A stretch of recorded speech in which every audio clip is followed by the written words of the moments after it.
Dan monggo bisa dimulai moderator sini monggo.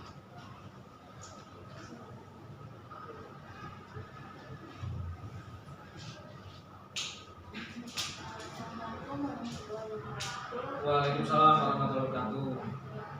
Kami dari UNP kesini mau observasi. Ya. Nah, perkenalan dulu kami ada Mas Eril, ada Mbak Nurhawida, dan Mbak Dia. Di sini ada Mbak Melia, saya sendiri Dinda, dan ini Mbak Dinda. Ya. Nah, nanti kami di sini akan mewawancara tentang perilaku kan. Jadi bisa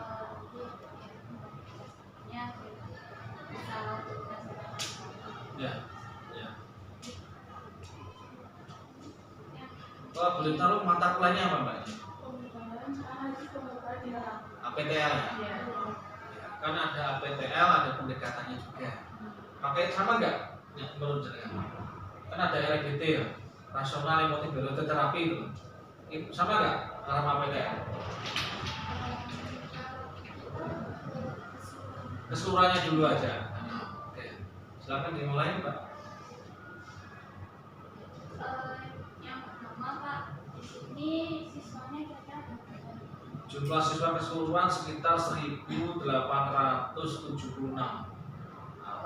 Kita jumlah guru BK-nya ada 10. Satu PNS, ya ASN semua. ASN kan ada dua, ada PNS sama P3K. Yang satu PNS, yang 9 P3K. Kemungkinan kita itu di sini jumlah guru BK terbanyak dalam satu sekolah se-Jambi. Sudah terpenuhi, sudah proporsional.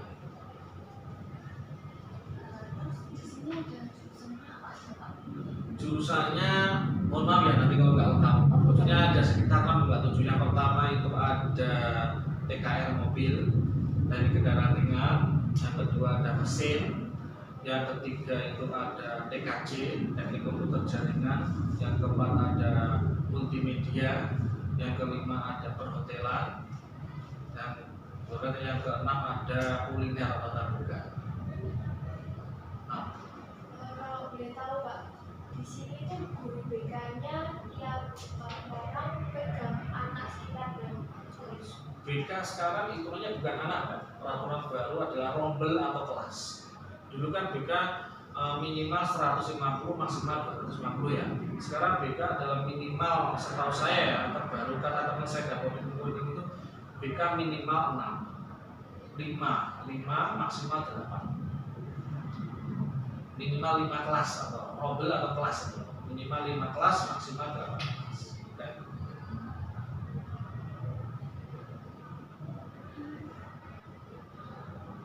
Ada lagi? Langsung ke ini aja Pak ya. Langsung ke ini.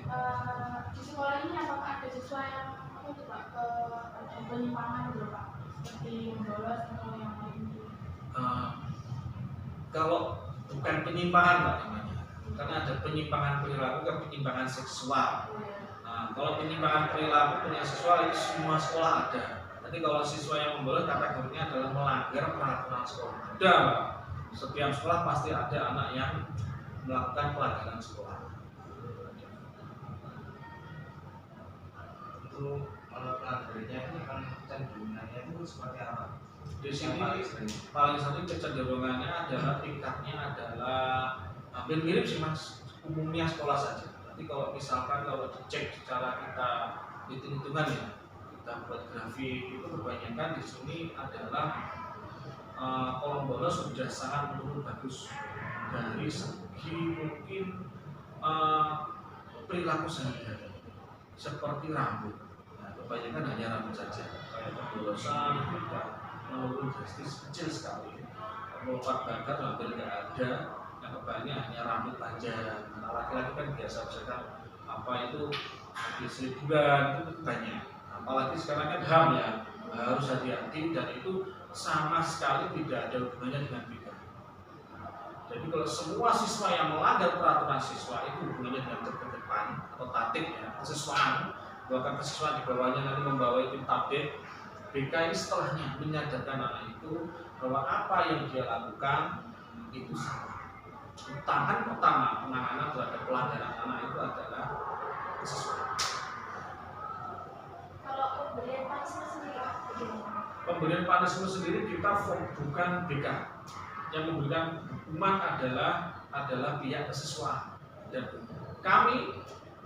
kami tidak tahu menahu, nggak tahu ya. Kalau kita sekolah kita kan fokusnya adalah ke manajerial, bukan ke punishment, tapi ke solusi. Dan ada 5 tipikal. Kalau kebetulan saya guru budaya juga ya, tahu. Saya juga angkatan 7 baru lulus kemarin itu ada 5 tipikal kita dalam menangani anak. Yang pertama adalah penghukum. Anak salah hukum itu nggak boleh. Yang kedua adalah teman. Itu sikap teman. Kita itu seolah-olah sahabat mereka itu bablasan akar bangga itu juga nggak bagus. Yang ketiga adalah sesuai aturan. Yang keempat apa yang pas? Yang terakhir adalah manajerial. Fokusnya ke solusi.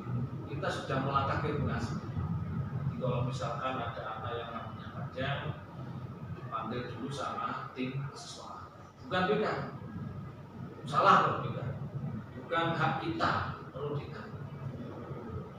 Segala bentuk pelanggaran sekolah itu adalah kesiswaan. Boleh kita hanya menjalin kolaborasi, kerjasama. Kalau setelah dipanggil, ditangani oleh kesiswaan, baru kita ada pendampingan dan pendidikan masing-masing. Kita sadar. Kadang ada anak dipotong rambutnya, kadang itu bisa masuk HAM. Karena mereka kita kalau dari kesiswaan tangan kita panggil, kita konseling individual, kita sadarkan. Kalau kamu seperti ini, apa yang harus kamu lakukan? Atau ada komen apa? Kalau nggak bagaimana? Nanti akan sedih. Dan apa itu di awal juga kita ada kesepakatan peraturan itu ya atas kerjasama kesiswaan, peraturan yang diajarkan orang tua biar tidak terjadi nanti saling lapor ke polisi kalau hukumannya ini, poinnya ini enggak. Poin pun itu kita kalau kita jangan sampai terjun, kita balik layar ya, jangan sampai terjun frontal. Kita kerjasama itu semuanya haknya kesiswaan, bukan BK.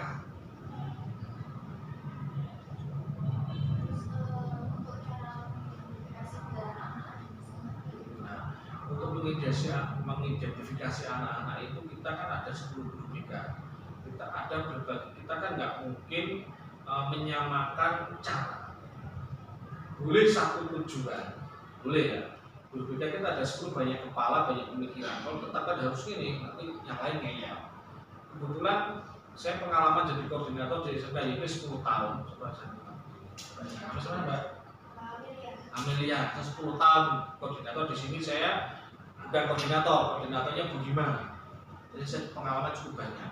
Jadi kalau di sini itu banyak cara. Kalau cara saya sendiri untuk menghindari masalah itu saya bisa menggunakan Google Form. Sudah gak zaman kita pakai kertas, ya kan? Coba kita butuhkan pena sampai tujuan. Cek, misal saya kan udah 6 kelas ya, 6 kelas kalau misalkan 1 kelas 30, 3 kali 6 180 kan enak kan. Saya di Google Form, di Excel sampai logat di dia karena masalahnya menurut saya berat mana perlu pertolongan apa itu menjemput dulu. Ada yang datang sendiri, ada yang saya panggil, ada yang di rumah WA bisa. Tapi silakan konseling online boleh, video call boleh, izin dulu dengan istri saya, aku takutnya ada apa-apa. Misalkan, monggo silakan. Saya selama saya bukan kita beda, emang tuntutannya kita 24 jam ya bukan HP. Ibaratnya gitu ibaratnya. Mungkin kita kan terpotong gitu. Selama kita bisa logat kita bantu. Kadang kan ada anak malu datang ke BK, ada yang sendirian. 1 hari minimal saya paling enggak 3 kali konseling. Kalau di luar konseling banyak, WA itu ada bisa melalui chat apa itu Telegram boleh, WA boleh, atau Messenger boleh. Kalau Google Mbak bisa sediakan kan ada kan apa itu waktu di awal itu dan assessment kan bisa melalui online kan bisa. Sudah gak zaman kertas atau ribuan berapa mau jasa kita capek karena ada sistem sekarang yang set atau anak itu bermasalah tahu nanti sekarang. Jadi waktu pengisian pun juga harus tegas dalam artian nggak membetak mereka loh ya. Waktu isi di HP tolong jangan melirik temannya, kan ada memang dia sensitif masalahnya, private harus dijaga. Kalau kertas ditaruh di sekolah kan orang bisa baca. Kalau Google Form kan yang bisa baca hanya saya saja, anaknya juga nggak bisa. Keuntungan Google Form ya, pokoknya kita tahu maksudnya kita kayak kita manfaatkan dulu. Silakan. Untuk tindakan ke depannya kalau misalnya ada siswa yang masalah itu berarti tiap BPK ini koordinasi apa gimana? Kalau ada permasalahan yang bertanggung jawab adalah guru BK yang bersangkutan. Ada kode etik.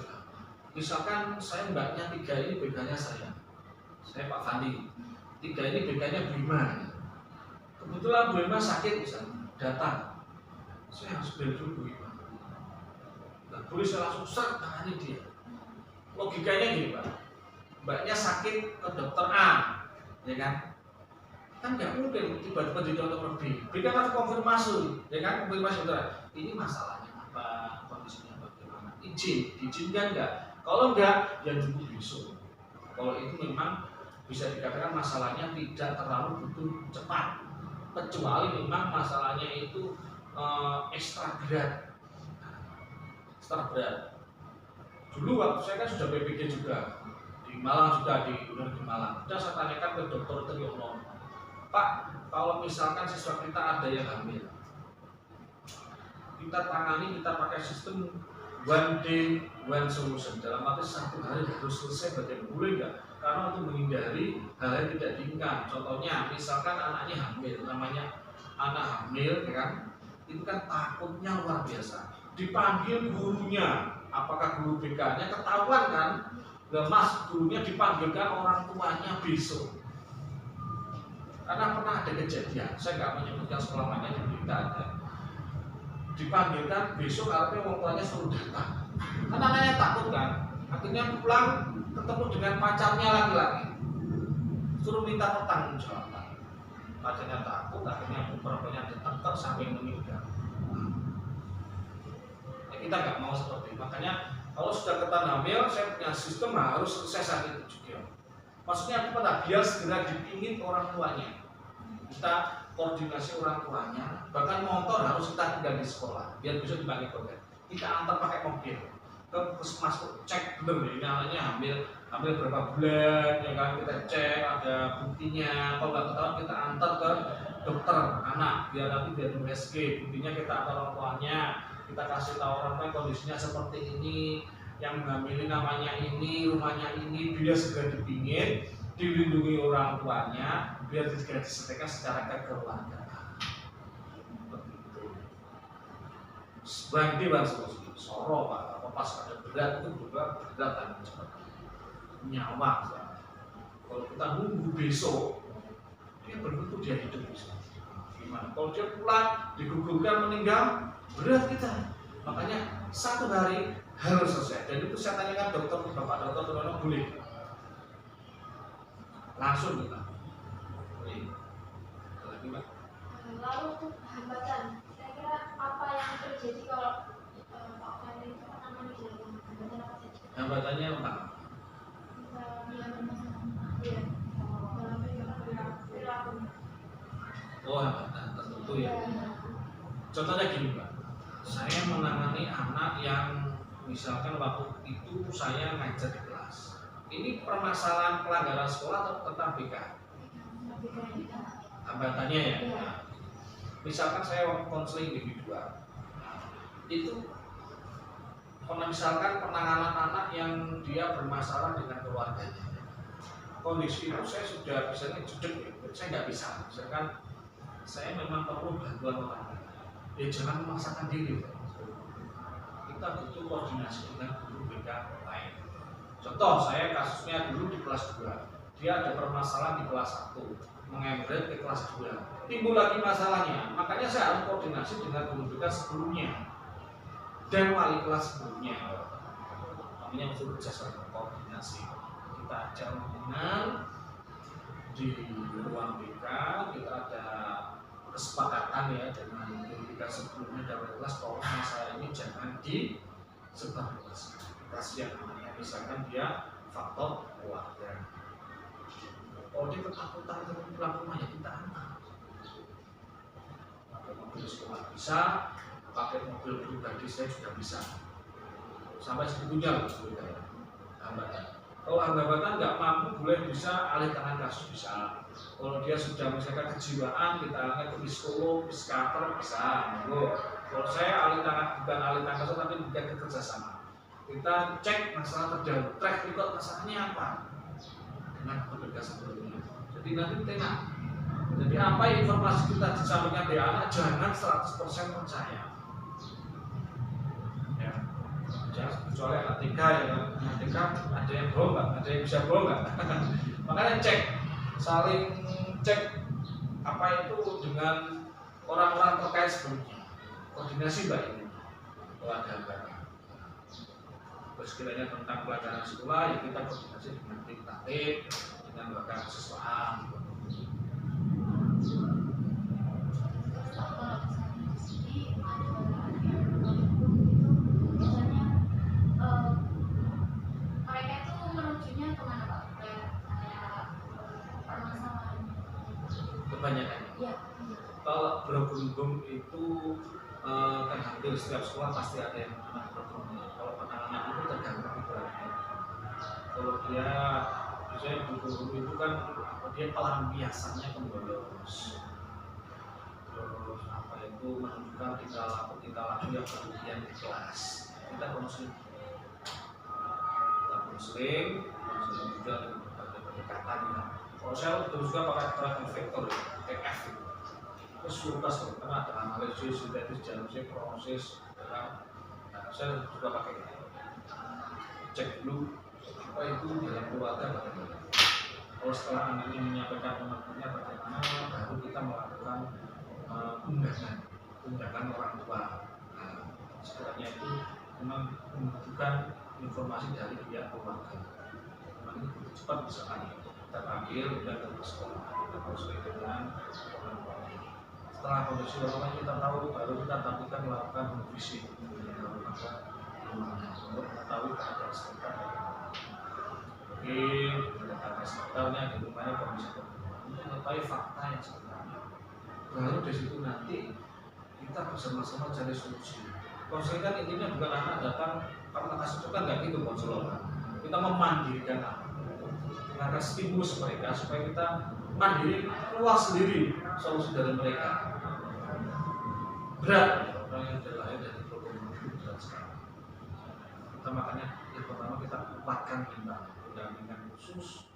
Namanya pembukaannya sama di sekolah, belum bolos, tidak metu, tidak kerja, tidak nikah. Kita kuatkan mental. Dengan cara apa? Orang terdekatnya setiap hari. Saya biasanya menggunakan sistem sinkron. Saya bentuk temannya. Bukan saya membocorkan masalah itu ke teman ya. Saya bentuk circle di temannya. Kalau dia memang menyendiri, ya saya bentuk temannya harus dulu. Kelas dulu. Jadi 3 hari laporan ke saya. Dulu diajak itu penting. Kalau nggak itu, kita kan nggak mungkin bertugas setiap hari, setiap jam yang fokusnya kan temennya, ya kan? Kalau orang tuanya nggak mungkin kan ada masalahnya dengan orang tuanya, circle-nya dulu. Kalau dia didukung oleh lingkungan di sekolahnya, teman terdekatnya dia dapat teman enak, nanti baru saya sadarkan ke keluarga. Jadi seperti itu. Sampai segitunya. Ya. Kalau dari segi keluarga biasanya ada nggak Pak yang berusaha kayak menutupi? Ada menutupi kan, namanya orang berusaha untuk menutupi aibnya masing-masing. Tapi kita perlu fakta untuk membuka. Contohnya seperti ini Mbak. Pak, coba Bapak pilihkan. Bapak-bapak ya, khususnya bapak saya.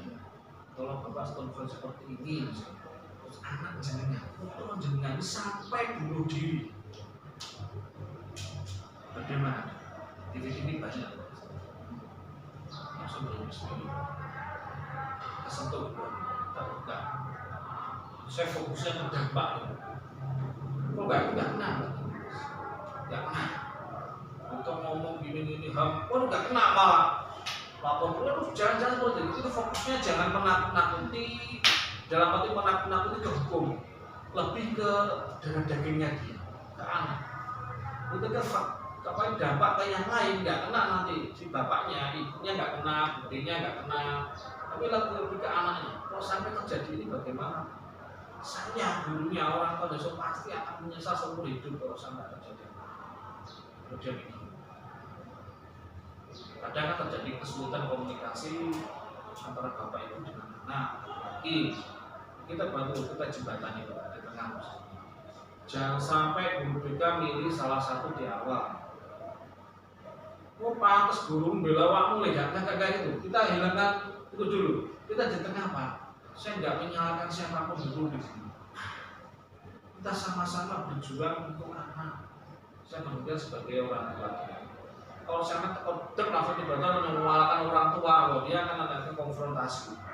Kita sadarkan dulu. Saya punya cara seperti itu. Mungkin dari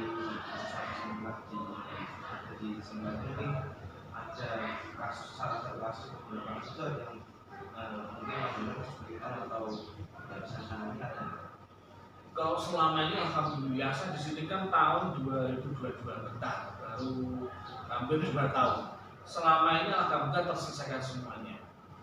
Kalau nggak ada kita perlu koordinasi dengan pihak wali kelas. Tetap satu mas, kita kan ada kode etik kita sampaikan ke wali kelas. Kan nggak mungkin kita melangkai wali kelas. Makanya kita menggunakan teknik namanya koordinasi kerjasama. Itu penting di sekolah. Kita nggak mungkin anak. Memang kalau misalnya itu masalahnya private sekali, anak itu ditanya, Dok, ini misalkan saya bicarakan dengan wali kelas, kami setuju nggak usah. Izin ke konseling. Kalau memang privasi sekali, ya memang harus yang tahu hanya guru BK sama siswanya. Kalau misalkan itu butuh kerjasama dengan wali kelas untuk ngecek data sebenarnya yang perlu kerjasama. Dan kita juga bicara ke wali kelas bahwa di beberapa itu ada peraturan, ada kode etiknya, kerahasiaan yang dijaga, nggak boleh dibicarakan dengan yang lain. Seperti itu. Jadi selama ini alhamdulillah selama 2 tahun sini saya nggak ada kesulitan. Alhamdulillah bisa dikatakan terselesaikan semua. Tapi dari setiap permasalahan yang sudah Bapak ditangani, berarti dari mereka tuh selalu ada perkembangan ya Pak? Ada. Lagi setelah kita konseling kan ada pengecekan Pak namanya. Kalau saya pakai bahasa sederhana dulu ya, ada cek ulang, misalkan habis konseling, ya udah Mbak, Duk, ini sudah konseling, nanti kita ketemu lagi sekitar 2 minggu lagi. Bagaimana perkembangan kamu? Contoh masih sepele, misalkan tentang dia kesulitan dalam konsentrasi dalam belajar. Sepele dulu ya, masalah kecil dulu. Nah, kita kerjasama, kita konseling, cari solusi bersama-sama biar dia yang muncul solusinya, bukan kita. Ya, kalau kita bukan konseling lah, karena memanjakan anak, biar dia mandiri dulu. Nah, mandiri, biar dia temukan masalahnya, ada komitmen mengerjakan, dan itu bagaimana berkembangnya sudah dilaksanakan belum, hasilnya bagaimana, tingkat konsentrasinya bagaimana, seperti itu. Tapi ada tahapan-tahapan seperti itu, ada tahapan-tahapan lanjutan. Ya, kita biarkan itu aja enggak. Tidak harus tatap muka Pak, bisa melalui WA. Bagaimana ini santai lah. Lebih kebanyakan melakukan konseling secara langsung apa online? Lebih ke langsung. Online mungkin perbandingannya ya 6/3. Kalau online mungkin 1 hari, 2, 3, kalau tatap muka ini kan maksudnya 3, 6 seperti itu. Konseling kelompok, ada bimbingan kelompok, ada konferensi kasus, kita ya mbaknya di list Mbak, nanti kan udah mbaknya terjun sudah PPL dulu. Nah, sudah PPL sudah bisa dilaksanakan semua. Satu Mbak, itu yang menentukan sekolah pihak kampus sampai. pendidikan sekolahannya. Yang menentukan sekolah kampusnya. Jadi saya kan pengalaman di BPN di sekolah yang super bagus, sekolah internasional. Nyari masalah susahnya kita boleh carolas kita rebutan. Tapi kalau di SMP kan penak, usahakan sebanyak mungkin konseling. Memang awal ini harus akrab dulu, harus masuk kelas. Kita buat kepercayaan ke mereka. Apakah harus nunggu? Enggak. Kadang kan anaknya malu ya. Kita coba gula kayak banyak buat assessment gitu. Bulan-bulan permasalahannya sekarang. Karena sistem yang dulu sama sekarang kan agak beda, ada penambahan poin kan, agak sama kan, karena sekarang beda masalahnya, ya kan? Kita tambah-tambah, ini bulan, ya harus dinampilkan. Kalau misalkan di kantin yang sepi, mesti tidak apa-apa, ternyata dia nyaman. Kalau di sini, Pak nggak mau Pak kalau kami diberikan silakan diberikan apa? Kalau dari anak-anak sendiri, misal mereka melakukan musik, dari anak-anak sendiri selalu bagaimana kalau dari anak-anak itu tidak menguasai sendiri mereka sendiri? Tidak menguasai. Nah, dari terus dong. Kecerdikan berbeda bagaimana? Pasti bisa. Setiap manusia itu bisa mengejar suatu, maka dia bingung. Tadi bagaimana? Kita pancing berbagai metode mbaknya menguasai apa? Pancing tadi terus. Misalkan dari 4 solusi banyak bantu 2 apa itu. Yang penting dia masih ada kemampuan. Ada reinforcement, ya kan, restatement, teknik dasar komunikasi banyak pelajari kamu. Kayak mengulang kalimat itu penting. Sepele tapi penting. Kalau sama yang lagi sedih ya kan, pendengar yang baik gitu. Ngobrol sama kancamu, terus sampai ngobrol sedih, terus kancamu gak ngomong, sampai kecewa kan? Perlu ada respon. Oh iya nih, aku sedih sama ini. Ada kalimat kuil, saya karena sama siapa seneng hati.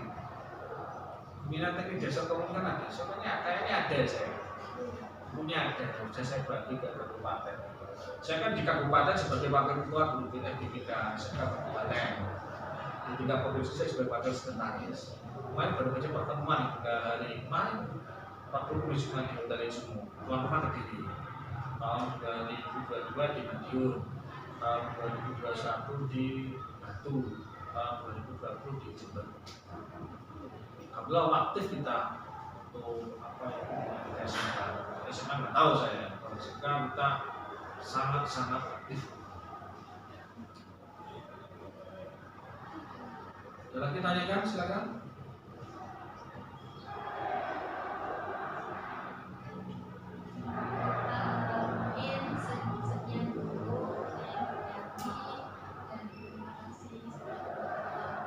Sama-sama Mbak, kita juga senang Pak kita di sini. Lapor ke Kajunmu, kapoknya langsung minta ditempati apa itu PPL. Lama nggak tempati, saya sama 2 tahun nggak dapat dari sini. Ya apa ini? Kayaknya dapat atau nggak dapat ngasih ini. Jangan khawatir di sini karena tak jamin pengalaman banyak. Ya, pengalaman itu banyak konseling dilaksanakan semua. Laksanakan konseling juga, dilaksanakan konseling kelompok, bimbingan kelompok dilaksanakan semua di lapangan. Konferensi kasus, home visit, koordinasi, latihan ngomong dengan kapol, ngomong dengan wali kelas, PD dulu ya, senyum dulu Pak. Senyumin dulu, yang penting ya. Ini dosennya siapa? Burisa, salam ya Burisa, Pak Fani Nasr, mungkin kenal.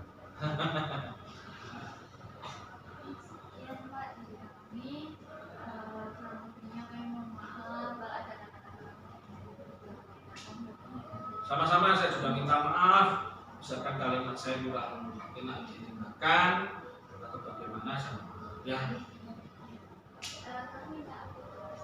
Untuk bersama oke,